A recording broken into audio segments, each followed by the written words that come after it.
Allahumma salli ala Sayyidina Muhammad wa ala ali Sayyidina Muhammad. Assalamualaikum ya Rasulullah. Assalamualaikum wa ala ibadillahi salihin. Assalamualaikum warahmatullahi wabarakatuh. Saya akan menyapa dulu sebelum nanti ada hal-hal yang ingin saya konfirmasi. Terima kasih nih Nining Fadil yang sudah bergabung. Zahrin Yahya juga terima kasih. Siti Sofiani terima kasih atas doanya. Vicky Astuti juga terima kasih yang dari Kota Malang. Ada Ruby Astuti terima kasih. Ada Babang M Pajar dari Cilengsi Bogor terima kasih sudah bergabung. Sahabat channel juga KP Alam. Allahumma sholli ala sayyidina Muhammad wa ala ali sayyidina Muhammad. Asep Kurniawan terima kasih sehat selalu. Desem Mamo dari Makassar hadir terima kasih. Ada Saris juga salam warahmatullahi Ustaz. Waalaikumsalam. Terus Sulaiman Garut Ashifa nyimak terima kasih ini sudah doa dan kehadirannya untuk menyimak kajian kita. Habil dan Kabil itu ya. Yang satu kan kurbannya itu persembahannya itu hewan berupa domba, itu satu lagi kalau tidak salah hasil pertanian ya. Ternyata yang diterimanya itu hewan bukan hasil pertanian. Jadi memang itu landasan kemudian kurban itu harus berbentuk hewan gitu saja. Ya, karena itu kehidupan. Kalau tidak punya hewan gimana gitu? Itu gambaran kehidupan ya. Gambaran kehidupan. Jadi dan hewan itu adalah gambaran dari hawa nafsu ya. Hawa nafsu. Jadi bukan hasil pertanian ya. Hasil pertanian itu kan dalam upaya kita untuk kemudian hidup ya. Tapi ini hewan yang diminta Allah itu adalah mengorbankan hawa nafsu kita, dorongan hawa nafsu kita. Yang satu justru kemudian menjadi sumber hawa nafsunya, yang satu mengorbankan hawa nafsunya. Jadi dan ini bentuk ketakwaan. Jadi di mana Allah Subhanahu wa taala meminta kemudian korban itu yang terbaik ya, terbaik. Oh, yang terbaik. Jadi, ya, yang terbaik yang karena itu ketundukan. Jadi pada intinya adalah Allah Subhanahu wa taala meminta diri kita, meminta dari diri kita ini. Sebagaimana misalnya juga ketika seorang anak itu lahir, ada akikah. Iya, akikah ya. Jadi bagaimana Rasulullah mengatakan bahwa setiap jiwa itu pada mereka itu ada tebusan, ada dan tebusan bagi anak itu adalah akikah. Jadi menyembelih hewan ini. Dan itu Allah sandingkan dengan apa? Diterimanya kemudian sholat kita. Fasholli li rabbika wanhar. Maka sholatlah kamu dan sembelihlah hewan kurban. Maknanya bahwa seseorang yang sholat itu adalah mi'rajul mu'min. Sholat itu adalah proses ruhaniyah diri seseorang untuk mi'raj ya, untuk naik pada tingkat yang lebih tinggi. Tapi tingkat yang lebih tinggi ini harus juga hanya diterima dengan apa? Dengan memotong hewan kurban. Ini juga menarik ya, bahwa ada kaitan yang sangat erat. Jadi Ibn Arabi menggambarkan bahwa seorang hanya bisa melewati batas-batas ruhaniyah ini, ya, alam-alam ruhaniyah ini, untuk sampai pada puncak ruhaniyah itu dengan memotong kurban, mengorbankan, melakukan pengorbanan. Nah, sebagaimana kita mengatakan ya sebenarnya dalam bahasa istilah ya, no pain no gains ya. Karena anda tidak bisa sukses tanpa ada pengorbanan ya. Demikian juga Anda tidak akan bisa kemudian melintasi alam ruhania itu sebelum kemudian memotong ikatan-ikatan yang mengikat diri kita. Apa ikatan yang paling kuat mengikat diri kita ini? Hawa nafsu kita. Dan bentuk zohir dari hawa nafsu itu adalah binatang ternak itu. Jadi itu yang kemudian kenapa Allah menerima yang kedua tentu dengan ketakwaan, ya, ketundukan. Artinya ketika orang takwa itu dia siap mengorbankan apapun perjalanan dirinya atau untuk mendapatkan meraih keridhaan Allah atau untuk melakukan perjalanan rohani menuju Allah. Ya. Ya, ini masih terkait dengan tradisi sejarah ya.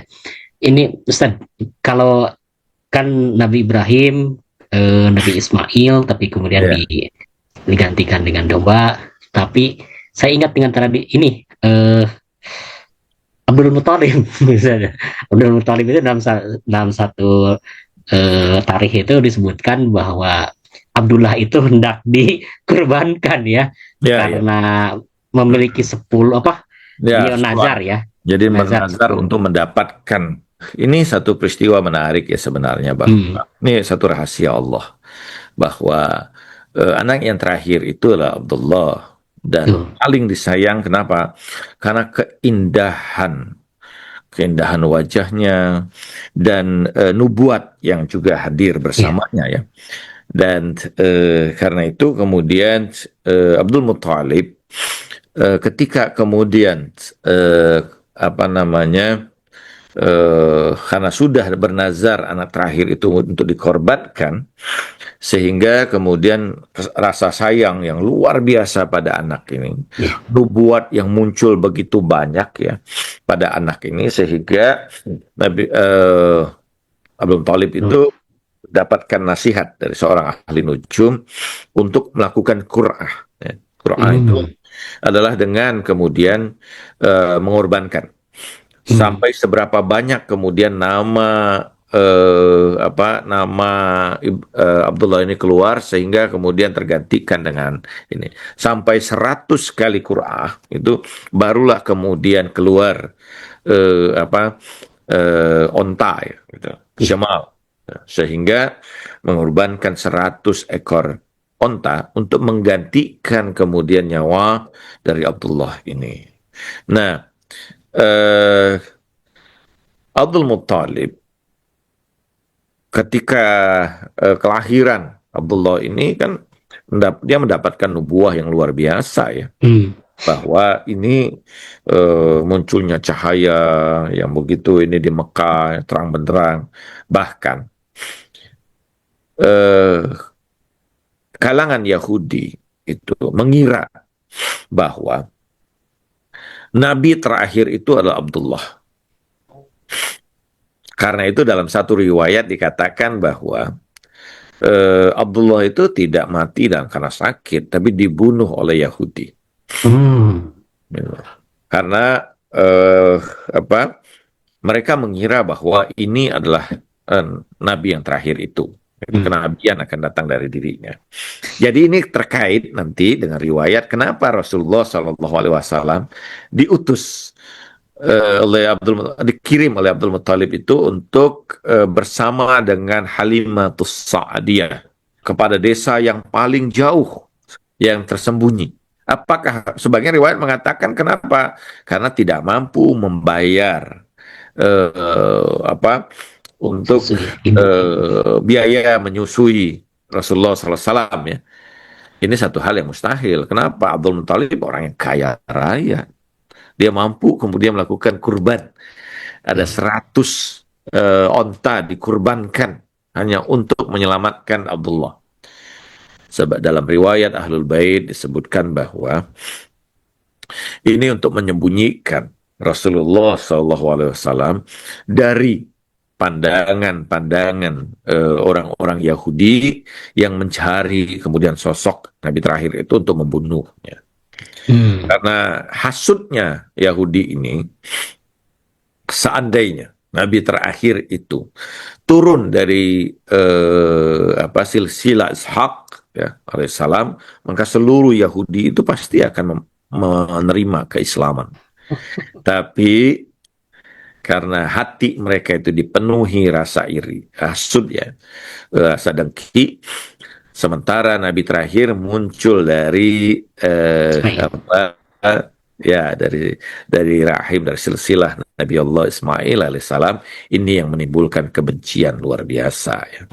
Dan karena itulah mereka mengintip-intip untuk membunuh kemudian Nabi terakhir yang mereka awalnya kira itu adalah Abdullah. Dan untuk menyembunyikan kemudian kelahiran Nabi Allah Muhammad SAW, dan supaya Rasulullah itu dalam keadaan aman, maka Abdul Muthalib mengirimkan kepada Halimatus Sa'diyah yang berasal dari tempat yang sangat jauh ya. Dan di situ juga kemudian hidup dengan kehidupan yang paling murni ya. dengan bahasa kefasihan Arab yang murni, sehingga Rasulullah terjaga dan terpelihara dengan bangunan kemudian dan kemampuan bahasa yang luar biasa, keindahan bahasa ya. Nah, ini diantara hikmah kenapa kemudian Abdul Muthalib itu kemudian ini ya, apa namanya, melakukan kurban terhadap penyelamatan Abdullah, karena di situ ada nubuat-nubuat yang luar biasa ya gitu. Jadi sampai 100 onta dikurbankan untuk menyelamatkan kehidupan Abdullah, ayah Rasulullah Sallallahu Alaihi Wasallam ya. Karena keindahan wajahnya, cahayanya, dalam riwayat dikatakan tidak ada orang yang setampan kemudian Abdullah yang pernah dilahirkan oleh suku Quraisy, dan tidak ada perempuan yang wajahnya seindah kemudian Aminah, ibunda Rasulullah Sallallahu Alaihi Wasallam, sehingga pernikahan keduanya itu pernikahan antara dua keindahan yang paling indah yang pernah Allah lahirkan ke muka bumi ini, sehingga karena itulah mereka melahirkan sosok yang paling sempurna, khulqan wa khuluqan wa nutqan ya. Baik dalam wajah, dalam rupa, dalam keindahan akhlak, dan bahkan dalam keindahan lisannya. Mohon uraian Az-Zumar ayat 6. Dalam tafsiran Quraisy Shihab, makna menurunkan untuk kamu 8 ekor binatang ternak yang berpasangan, yakni dia menurunkan 8 macam hewan ternak, jantan dan betina, yaitu unta, sapi, domba, dan kambing. Apakah ini diperuntukkan untuk hadiyu sepanjang sejarah kehidupan manusia? Dalam tafsir ini juga, setahu saya kita nanti bisa buka kembali pada tafsir Al-Mizan juga kurang lebih dengan ini yang sama ya. Jadi khalaqakum min nafsin wahidah thumma ja'ala minha zawjaha wa anzala lakum minal an'ami thamaniya azwaj. Dalam 8 pasangan dari ini. Kamu dari jiwa yang satu, menarinya menjadikan pasangannya, dan dia menurunkan 8 pasang hewan ternak untukmu. Sebagian mengatakan bahwa dan kemudian dia menciptakan perut ibumu ya, yakhluqukum fi butuni ummahatikum khalqan min ba'di khalqin fi zulumatin salas. Maka kemudian Allah menciptakan kamu dari perut ibu kamu, ciptaan demi ciptaan ya, dalam 3 kegelapan. Bagi riwayat mengatakan 3 kegelapan itu, kalau dalam tafsir Al-Amsal dikatakan bahwa itu dari darah ya, balan darah, rahim, daging ya, yang menjadi kemudian 3 kegelapan yang meliputi kemudian ini sebagai pelindung ya. Tetapi bahwa Tamani Azwaj ini ada 8 pasang hewan ini ya. Dalam sebagai riwayat, dalam bisa kita lihat misalnya pada tafsir Al-Amsal ya, ada 3 pemanaan terkait ayat ini. Yang pertama bahwa ini Allah menciptakan pertama kali kemudian hewan-hewan ternak itu 8 jenis hewan ternak yang menjadi sumber kemudian keseluruhan hewan ternak yang ada ini, yang menjadi makanan bagi manusia ya, selanjutnya. Walaupun misalnya di situ juga ada riwayat yang mengatakan bahwa Thamani Azwaj ini adalah terkait kemudian dengan hewan kurban. Tapi ada pemanaan yang lain bahwa wa anzalalakum minal an'ami thamani azwaj, turunkan dari 8 pasangan ini sampai kemudian binatang-binatang ternak yang kita makan ini. Ada juga kemudian bahwa Allah Subhanahu wa taala menjadikan nanti di yaumil akhirat ya, bahwa ada hewan-hewan yang kemudian menjadi dengan pasangan-pasangan mereka itu sebagai tunggangan-tunggangan bagi manusia ya gitu. Jadi yang kemudian menjadi penghias ya. Ada riwayat mengatakan bahwa itu di dalam kitab Futuhatul Makkiyah kita bisa menemukan, misalnya Ibnu Arabi mengatakan terkait ayat ini sama dengan Azwaj itu wanzalalakum minal an'am ya. dan turunkan pada kamu dari binatang ternak An'am itu juga menggambarkan, kata Ibn Arabi, apa kenikmatan binatang yang kemudian menjadi kenikmatan, ya, bukan sekedar kemudian binatang ternak, tapi dari kata ni'am Ibn Arabi itu menggambarkan kemudian hewan-hewan yang menjadi penghias, ya. Jadi kemudian tunggangan-tunggangan orang-orang yang nanti di akhirat itu eh, apa sebagai kemudian tunggangan mereka dalam melewati hisab, dalam melewati ini sampai kemudian Hmm. apa namanya eh, menjadi tunggangan bahkan itu ketika dia sampai ke surga. Nah, kenapa delapan ini ada delapan jenis dari tingkatan kemudian apa namanya tingkatan-tingkatan hewani yang kemudian ketika seseorang itu kata ini menarik ya sebenarnya.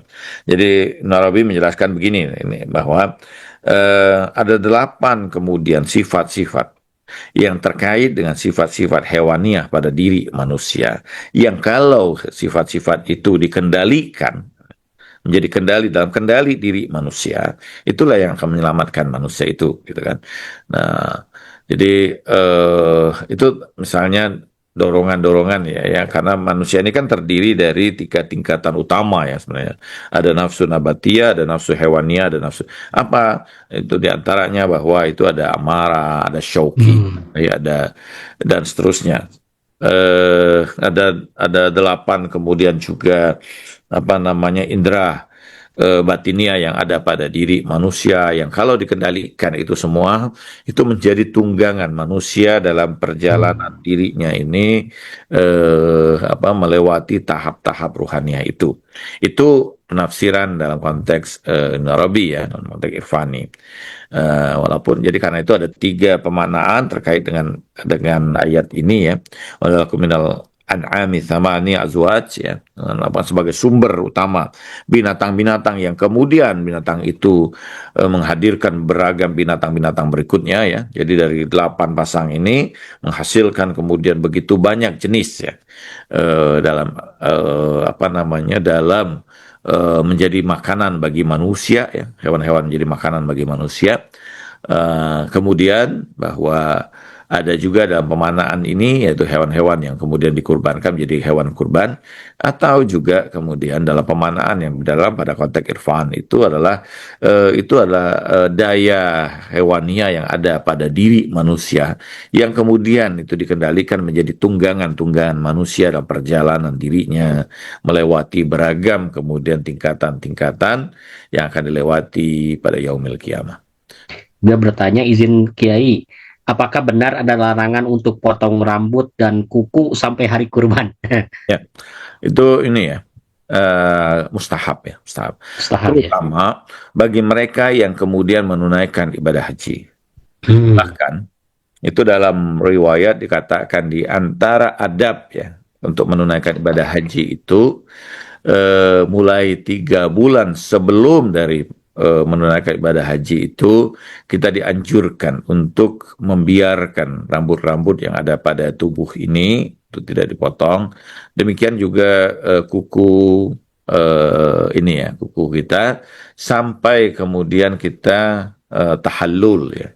Ketika kita tahallul barulah kemudian kita dianjurkan untuk menghabiskan kemudian rambut-rambut itu ya dan memotong seluruh kuku-kuku kita. Demikian juga pada hewan kurban ya, Pak. Ketika orang itu sudah berniat untuk melakukan hewan kurban, maka dianjurkan kemudian dirinya ini untuk menahan diri dari memotong rambut dan memotong kemudian kuku-kukunya. Tapi itu sifatnya mustahab ya. Jadi bukan larangan ya, bukan larangan. Artinya itu anjuran untuk digantikan kemudian itu dengan hewan kurban tersebut. Izin tanya, kalau hewan kurban belum cukup umur tapi besar, sahkah? Kalau dalam konteks fikih tentu tidak sah ya, artinya dia harus Hmm. cukup umur. Cukup umur itu artinya bahwa pertama dia harus sehat ya. Tidak ada Sehat. tidak boleh kemudian dia apa namanya cacat ya, tidak boleh Iya. cacat. Yang kedua cukup umur artinya tanduknya sudah tumbuh Hmm. sempurna ya. Artinya tanduknya sudah tumbuh sempurna dan hewan itulah yang kemudian layak untuk dikurbankan. Tetapi dalam fikih ini ya, tentu saja. Ya. Eh, Tentu tidak boleh kemudian mengorbankan hewan kurban yang masih belum cukup umur tersebut, walaupun mungkin tubuhnya besar ya, gitu. Dan sekarang bisa disuntik ya, sehingga kemudian tubuhnya sangat besar. Saya lihat misalnya itu di New Zealand ya, bahwa domba itu oh, apa besar sekali ya, Jadi besar ya. sekali ya. Tentu dengan apa namanya vitamin, dengan ini Super. suntikan tertentu atau asupan tertentu, sama seperti kemudian kita apa ayam ya, ayam potong itu Iya, kan iya, iya. dalam waktu 3 bulan sudah besar sekali tubuhnya, sehingga dia. Nah ini kan tentu apa ini yang kemudian umumnya terjadi ya gitu ya, bahwa kadang-kadang Hmm. karena itu bahwa yang di dalam fikih yang diharuskan itu adalah yang cukup umur ya. Salam, mohon izin bertanya fikih. Wah, ini fikih lagi. Idul Kurban beberapa hari lagi di hari Jumat. Apakah tetap salat Jumat ataukah ada pendapat yang mengizinkan tiadanya salat Jumat? Jadi Ya, 2 hari raya katanya. ya, ini ikhtiaran. Jadi ada apa namanya ikhtiar ya. Kalau orang melaksanakan sholat Idul Adha, sholat Id, maka dia diperkenankan untuk tidak sholat Jumat. Hmm. Atau sebaliknya, ketika Jumat tiba dia mendahulukan Jumat daripada Id misalnya ya, bahwa ini ketika dua sholat ini bersamaan maka ikhtiarnya dipilih salah satu ya untuk dilaksanakan, apakah sholat Id atau sholat Jumat. Tapi umumnya dalam fikih dan umumnya yang terjadi adalah mendahulukan sholat Jumat dibandingkan sholat Id, Hmm. karena sholat Jumat itu lebih kuat kedudukannya dibandingkan sholat Id itu. Di antara dua sholat itu, karena khutbahnya itu ya, bahwa tidak boleh kemudian dalam satu hari itu ada dua khutbah yang sholat yang bersamaan. Izin bertanya Ustadz, bila seorang bayi lahir, orang tuanya belum melakukan akikah sampai bayi itu dewasa, apa yang bersangkutan wajib melakukan akikah sendiri? Iya wajib ya, wajib. Oke, sendiri. Jadi dan itu biasa ya. Di banyak tempat, misalnya banyak negara, umumnya orang mengakikahkan untuk dirinya sendiri ya. Hmm. Jadi bahkan di beberapa negara-negara saya tahu, misalnya beberapa negara, kebanyakan negara seperti Tunis misalnya, Afrika, daerah Afrika itu, mereka umumnya mengakikahkan diri mereka sendiri. Gitu. Jadi orang tua mereka tidak mengakikahkan mereka, tapi mereka setelah dewasa kemudian mengakikahkan mereka. Walaupun ada pendapat ya, ini mengatakan bahwa kalau sudah lebih dari 7 hari bukan lagi akikah. Tapi pendapat ini kan lemah ya. Umumnya fikih Hmm. mengatakan bahwa khususnya pada fikih Ahlul Bait itu tetap kemudian seorang itu tergadaikan dan kecuali dengan akikah. Kita tetap dianjurkan untuk mendapatkan kewajiban untuk akikah itu, sekalipun kemudian kita sudah dewasa, ketika kita menyadari bahwa kita belum akikah, maka kita wajib untuk melakukan akikah. Kullu Ini Ustaz. maulidin rahina. Oh iya. Setiap yang lahir itu dia tergadaikan, kecuali kemudian dia memotong itu ya akikah. Apakah kurban bisa untuk atas nama yang sudah wafat? Terus yang kedua, kan biasa kalau di sekolah-sekolah itu ada kurban kolektif, Ustaz, Ya, ya. yang tiap-tiap suka ngumpulin dan Ya, sebagainya ya. gitu. Dalam Gimana? riwayat disampaikan bahwa, dan riwayat ini sahih ya, mutawatir, Hmm. jika Rasulullah Shallallahu Alaihi Wasallam hendak melakukan kemudian pada perjanjian Hudaybiyah ini, jadi Hmm. hendak melakukan kemudian haji ya sebelum Fathul Makkah, dan sampai di Hudaybiyah itu penduduk Mekah atau utusan orang-orang Mekah itu menghampiri Rasulullah dan mengatakan bahwa kami belum mengizinkan, tahun depan baru diizinkan untuk haji ya, gitu, untuk menaikkan pada haji ini. Dan Rasulullah memerintahkan pada saat itu seluruh kaum muslimin yang bersama Rasulullah untuk memotong hewan kurban.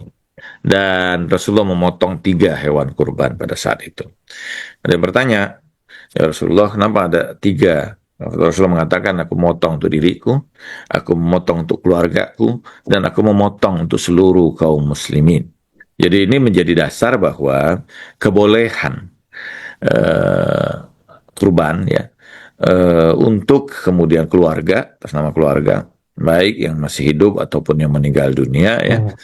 Dan kemudian kurban untuk berkelompok atau bersama-sama ya, misalnya. Dan ada riwayat yang sahih dan mutawatir tentang hal ini, sehingga sebagian ulama fikih membolehkan kemudian satu kurban misalnya untuk nama yang banyak ya. Walaupun misalnya ada pembatasan, misalnya pada fikih Syafi'i, domba itu untuk 1 orang, kemudian sapi atau ini untuk 7 orang misalnya. Tetapi pada sebagian fikih mengatakan memperbolehkan kurban itu bahkan bukan hanya untuk 7 orang, tapi bisa lebih dari itu ya.